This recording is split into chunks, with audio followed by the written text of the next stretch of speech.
A big hello and welcome. It's Kate from Zen Stitching, and I'm so pleased to be joining you today for another one of our Making Zen Artist Conversations. Today, I'm very pleased to be joining you with Rakefet Hadar, who is an amazing artist, and she is the creator behind SoulPages journaling. Hello and welcome, Rakefet. I'm so pleased to be able to connect with you today. Hi, how are you, Kate? I'm so happy to be here. Oh, I'm pretty good, and I'm just thrilled that you're part of Making Zen.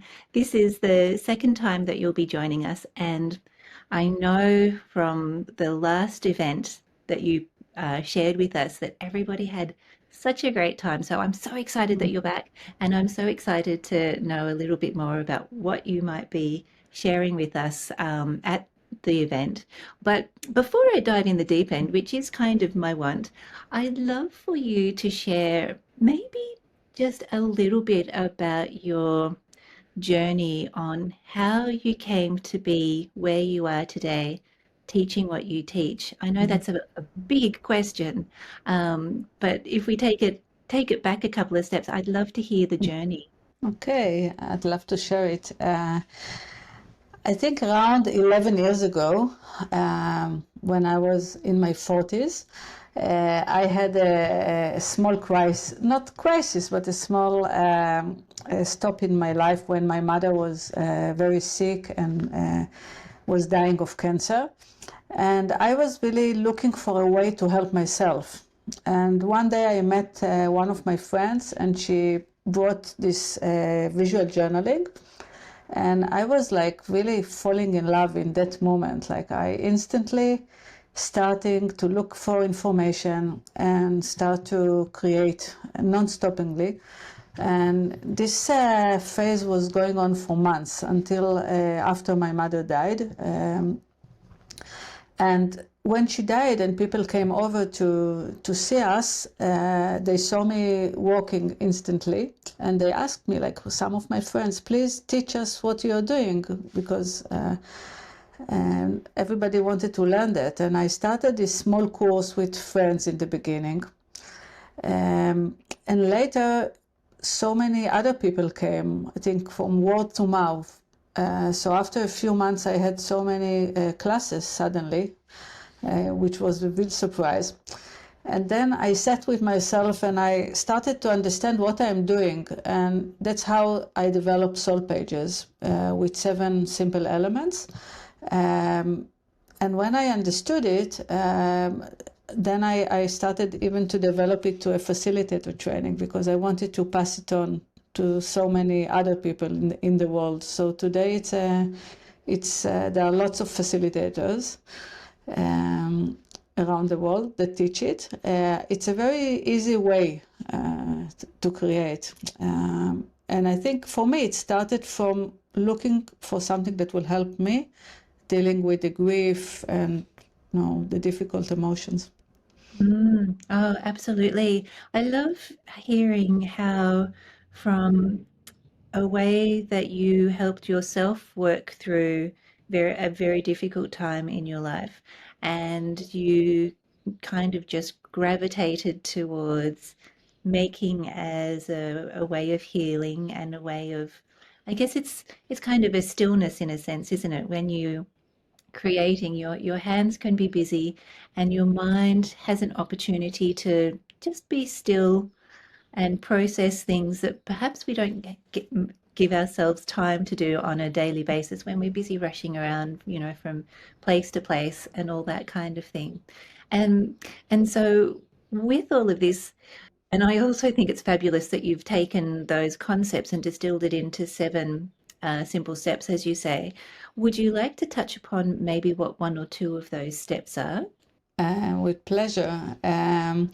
I think the first, I'll talk about the first two elements, which I call them the mother and father, you can say. So the first one is intention, because we start everything with intention. So when I'm creating anything in my journal, my first intention is to to let my subconscious be open and just give me, everything that is there. I look at the subconscious as a treasure box. So it has so many surprises for me. And I just want to discover them, and the best way to discover them is with art, because this is the language of the subconscious. So that's intention. I just put myself like a question. For example, I can start with, and this is what I'm going to do in this lesson, by the way. I'm starting with, how do I feel today? Or what really bothers me? Or questions like that will help me go through the day, or help me even plan things, or think about my dreams. And then I start journaling. So that's intention. You want me to keep going, or? Yes, if you want to share, I'm Okay. fascinated. And then the second one is magical coincidence, which I call, which you can say this is kind of the mother. So in magical coincidence, I'm letting anything that wants to be there just come. So I'm letting my hand choose images or the colors. And I think the main thing is not to be afraid to ruin things, because and actually, I discovered when I worked for your project that the fabric allows for so much. I don't know how to call it. Maybe corrections. Like it's very forgiving. Mm. So you can do so many things with fabrics, and it has such amazing qualities. So magical coincidence is like all the magical things that happens when you let yourself make mistakes. So we are welcoming all the mistakes to come. I love hearing that. Mistakes is something that I think I keep coming back to again and again in all of the conversations that I have with the artists who are participating, because we all, as artists, embrace mistakes and see how a mistake doesn't have negative connotations like we kind of can think of, like, say, for example, if you make a mistake in maths, or and make a mistake in your spelling or something like that. But as a mistake in art can be the beginning of many happy, like you say, magical Exactly. instances, where if it hadn't happened, you wouldn't be able to have conceived that it would happen. So it is within that realm of, like you say, those magical happenings that you need to touch your hand to the materials for it to happen. You can't just think. You can't think a mistake through, can you? Exactly. Yeah, even the word mistake is a little bit, it has like a bad connotation. That's why I call them coincidence, like magical coincidence. It's things that just happen. That's a much nicer way of describing it. So magical coincidences. I like that. And language is so powerful, isn't it? We really need to be aware of, like you say, maybe using the word coincidence as opposed to mistake really kind of changes our perception of it in addition to what it actually is as well. So that's magical. Mm. I think that's really, really good. And so your creative journey, you started as a way of soothing your own soul, and it has then gone on to becoming something that you have taught others, and it's kind of spreading light around the world, which I think is so beautiful. I'd love to know a little bit more about how you think art can help happiness. I think, especially in these days when we have so much new AI, that we can create art now with one click, but nothing replaces what the hands does. Like this connection between the hands, the material, and our ability after that to see something new. It's kind of like this is like the essence of creation, isn't it? When we actually create something new with our hands, it makes us feel that we are capable. We are capable to do everything. And if we could look at our art as something that also gives us answers, like instead of asking ChatGPT for answers, we look at our art, what we did, um, and this gives us answers if we know how to look at it and interpret it. In art, we are using metaphors, like we are using, for example, images. Um, and images are metaphors for inner parts. So this is also one way we can dialogue with inner parts of ourselves and understand things. It's quite poetic the way you describe that, and I'm thinking through some of the projects that I've done of yours as well, and how you're kind of intuitively reacting to images and colors and composition on the page and all that kind of stuff. And like you say, that's a reflection of the subconscious, which talks in metaphors. Do you find that, so say something that you created a year ago has the same connotations as it did a year ago as it does now? Or would you see different kind of things in the art that you've created?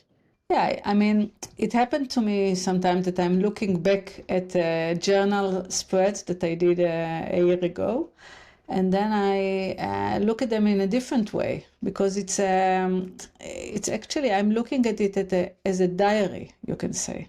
So every spread is like showing what I felt then, but also what I'm feeling now when I'm looking at it. So sometimes I can even add, I can rework any spreads that I did and add to that. A So it's great not like idea. a done deal. You can continue to work on spreads.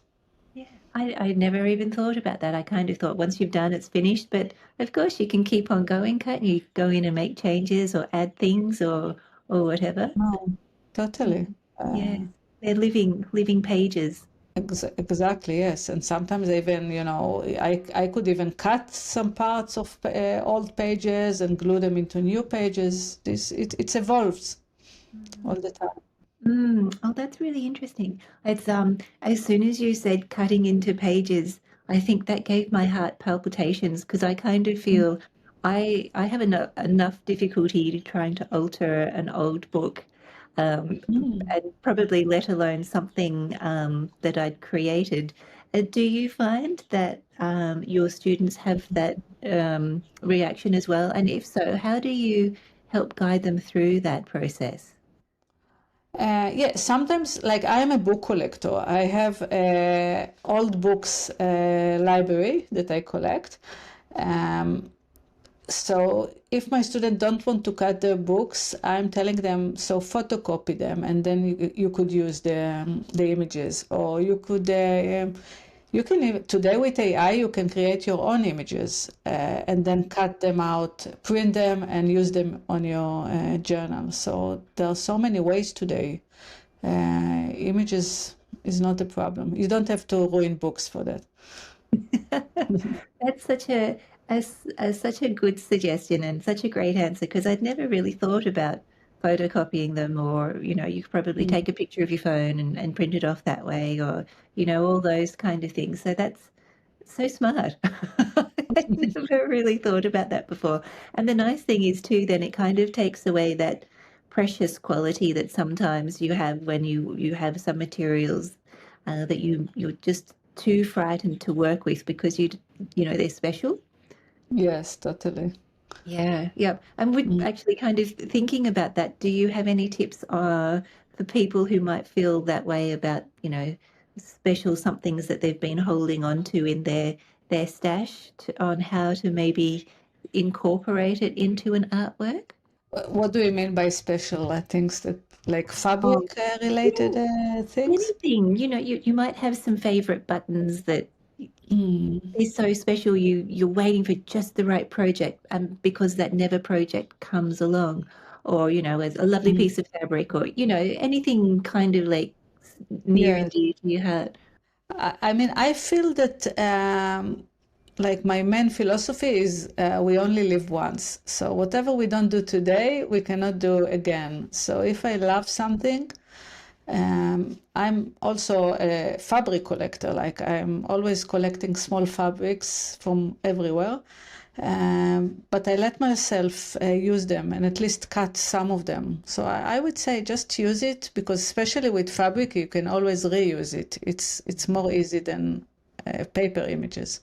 Exactly, like what you were saying earlier, it's quite forgiving because you can always sew it back Yes. together, unpick things, all that kind of stuff too.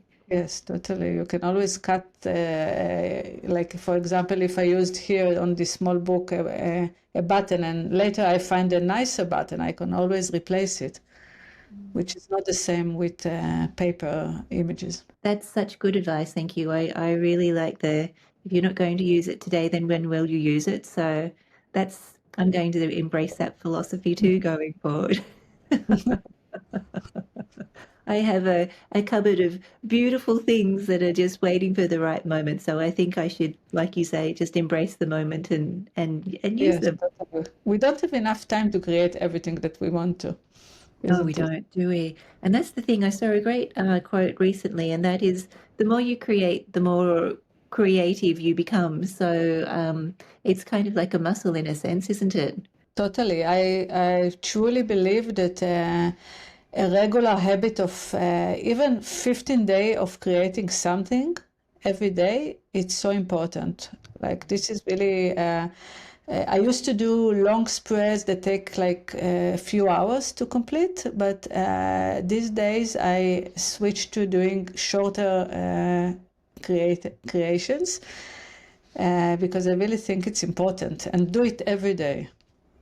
Like even 5 minutes is good as long as you do it. I love hearing that. So would you say that you have a daily practice or a regular practice? Yes, I have a regular practice of, let's say, 15 minutes, between 10 to 15 minutes of creation, and I'm sharing that in this in your course, in your retreat, and the main idea is to know. It's kind of writing a small diary and ask myself, how am I today? What do I need?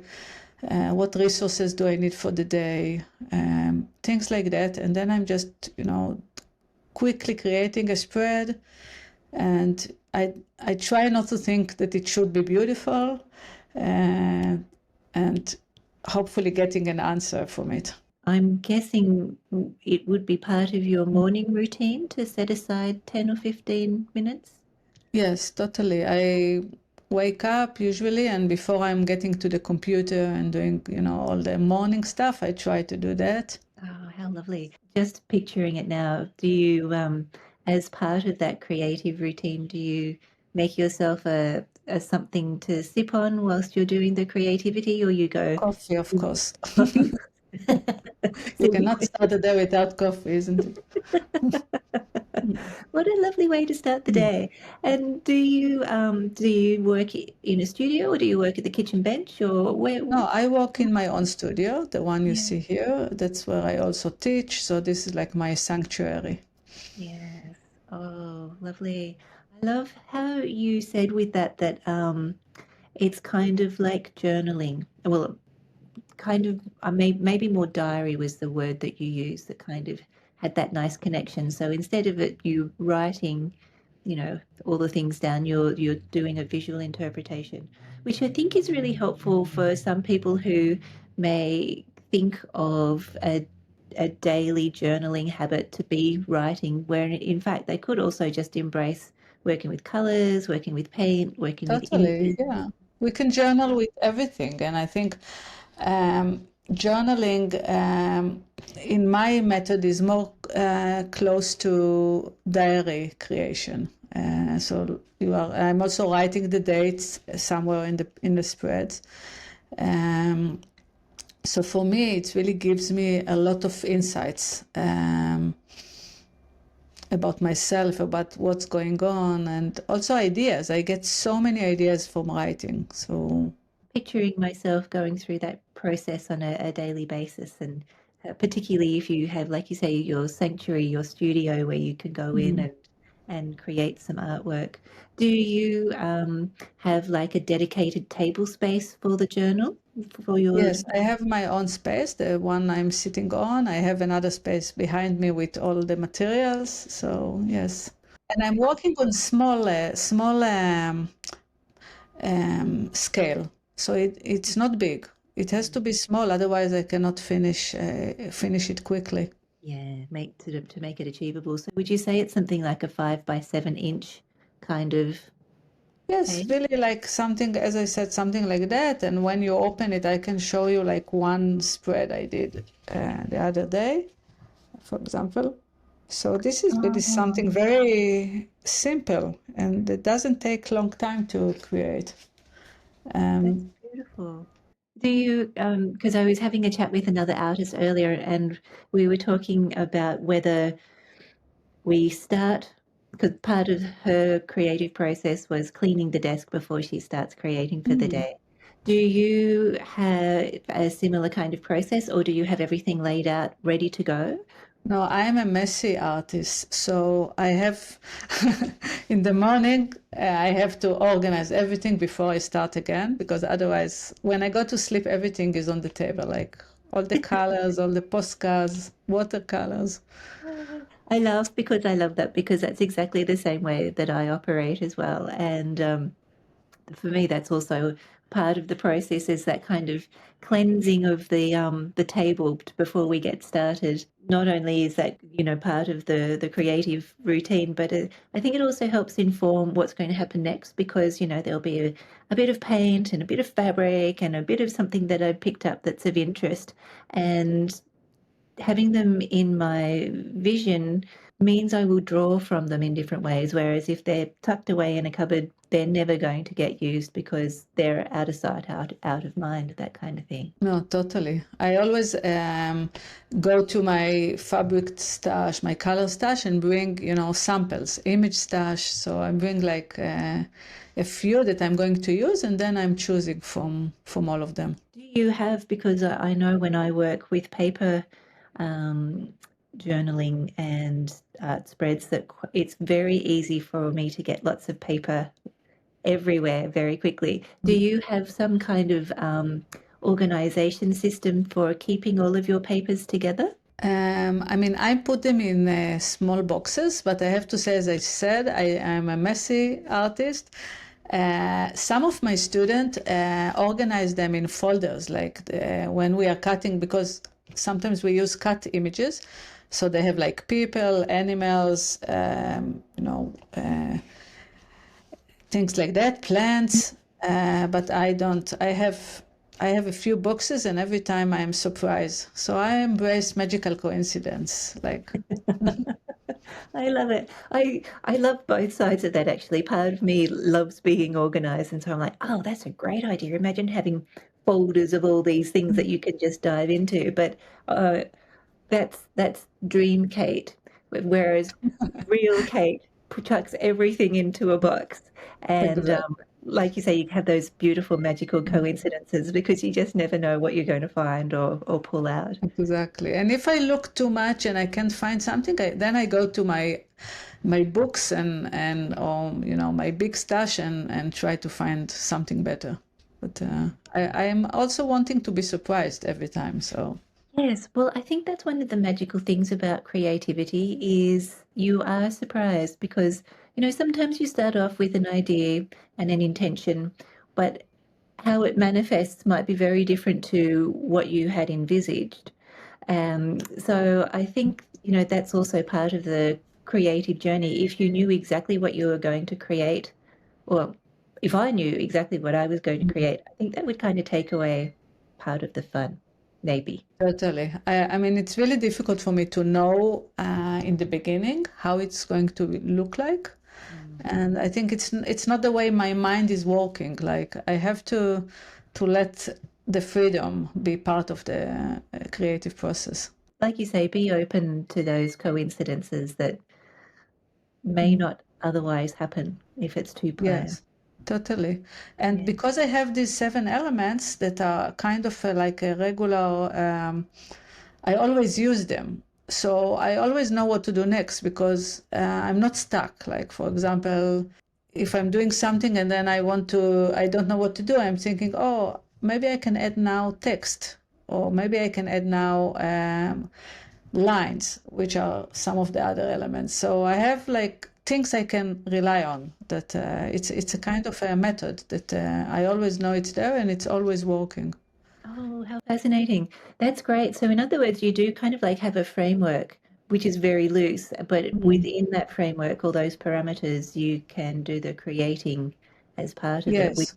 gives you the space to be creative, but also gives you the guidance to keep going if you get stuck. Yes, totally. I think the 7 elements is a method that really makes everything much more easier. Like people that never drew, like some of my student tells me, like I never touched a pencil since kindergarten, and then after a few weeks, not even weeks, after a few trials, they know how to create, and they are like, "Wow, I created this! I can't believe it!" So it's very easy to learn, actually.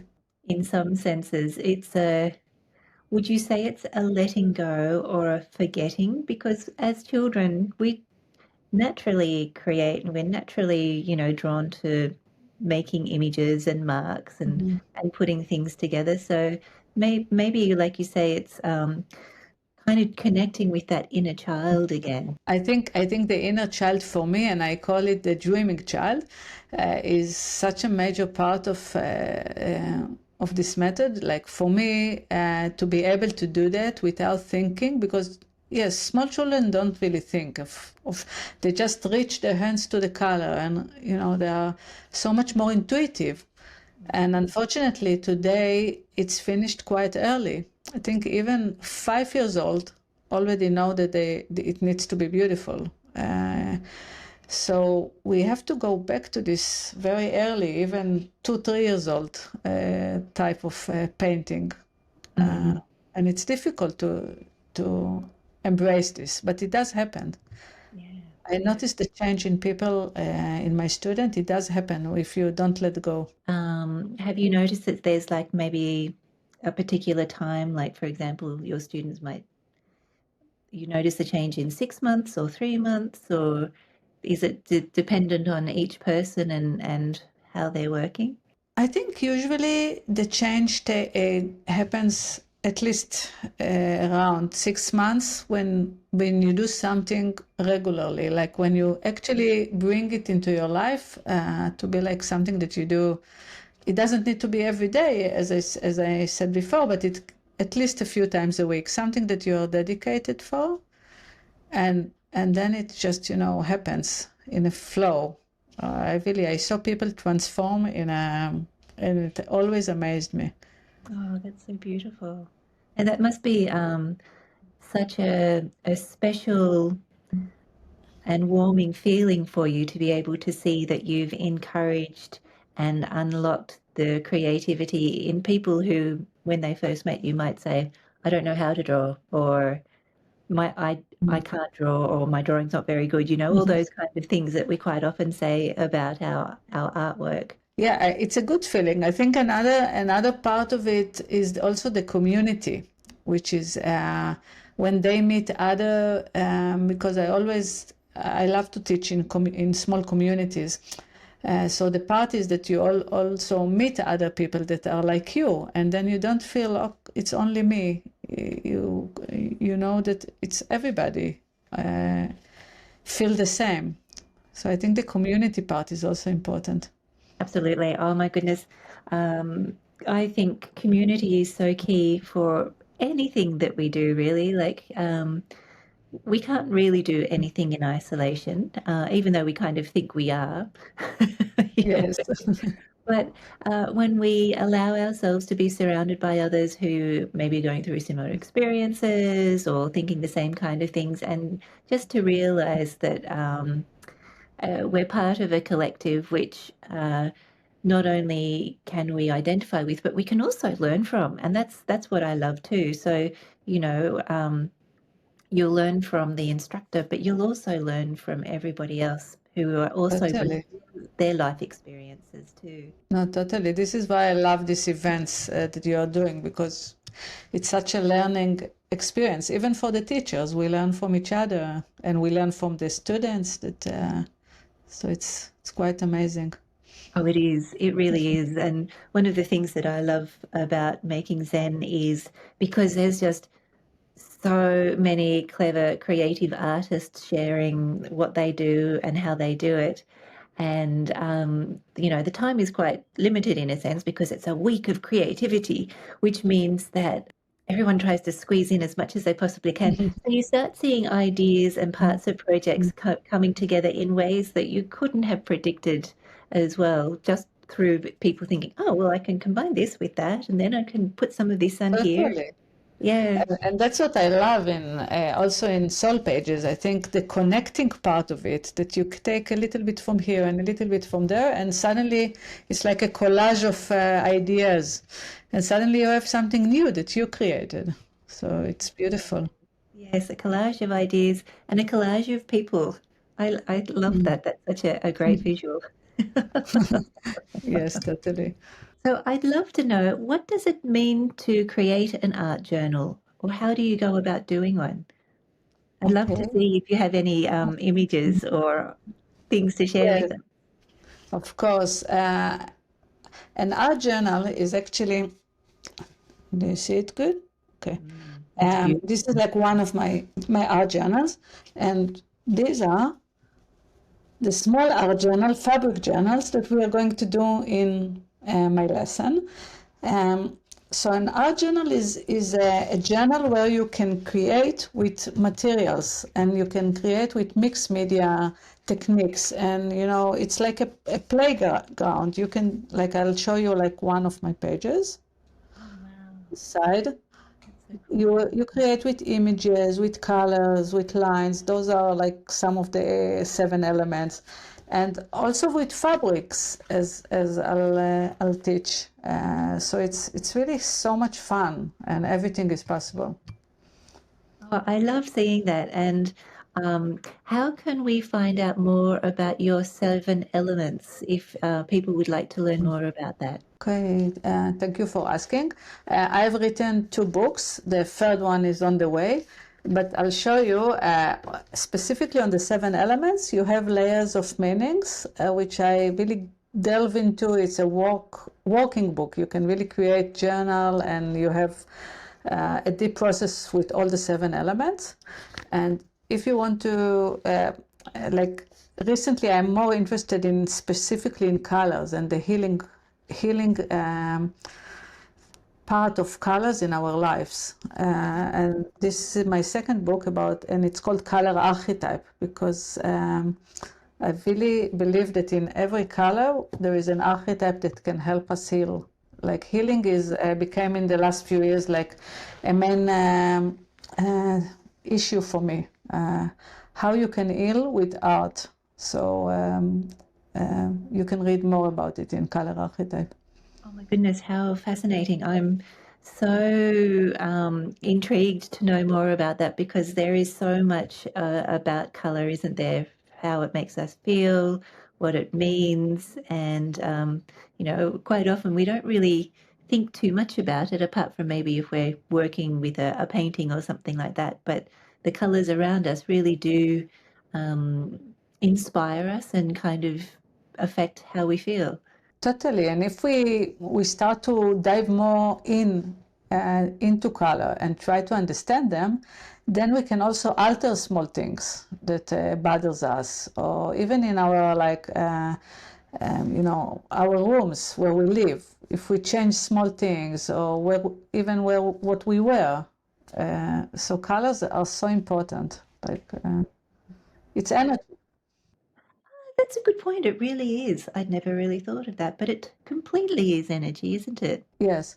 Mm. It's totally Mm. energy. Mm. That's what I'm writing about. How each color is connecting to a different energy in ourselves. Like, for example, when I feel very secure, then I have my special color for that. And what's yours, for example? What's my favorite color? Oh For my, feeling secure, like when you think of secure, I'm secure in myself and feeling good. to say it's probably indigo blue. Oh, wow! And for me, it's turquoise. So Ah, that's another beautiful color too. yes, totally. Oh, that's really fascinating. So for different people, it will resonate differently. It's not one color has the same resonance with everyone, but Yes, that's what I think, that each of us have like different archetypes of colors inside us. yeah. Oh, how fascinating. I'm definitely going to have to go out and get your book. Where Thank you is the so best much. place? Oh, you're most welcome. Where is the best place for people who may wish to go out and get a copy too, Rakefet? Where's the best spot to My books are in Amazon. I think it's Amazon? the best. It's Yeah. very easy to get there. Great, excellent. Well, we will definitely share the link with how people can find that for you. So I have a little cat who wants to be part of this Oh, so conversation. cute. Rakefet, thank you so much for joining me today. I'm so excited by what you're going to teach. You've also got me very inspired to learn more about the energy of colors and also look at starting a daily creative practice. At the moment, that's not happening, I have to say. After you come back to Canada. Yeah, that's it, exactly. But the way you say it, you make it sound very easy and very approachable rather than something that, has to take a lot of time and, all that kind of stuff. It can be as simple as having your morning coffee and putting 15 minutes towards making something beautiful or Exactly. just doing something on a page. It doesn't even have to be beautiful. Yeah, exactly. Totally. Yeah. Well, thank you so much. It's always a pleasure to chat with you. I'm thrilled that you're part of Making Zen, and I can't wait to see your workshop. Thank you, Kate, and have a beautiful day. Thank you for joining me in this creative journey. If you've enjoyed this video, please like, subscribe, and share it with your friends. And if you'd like to learn more about Making Zen, please check out the links below where you can find out all about the workshops, creativity, community, and all that kind of good stuff. Wishing you many happy hours of stitching.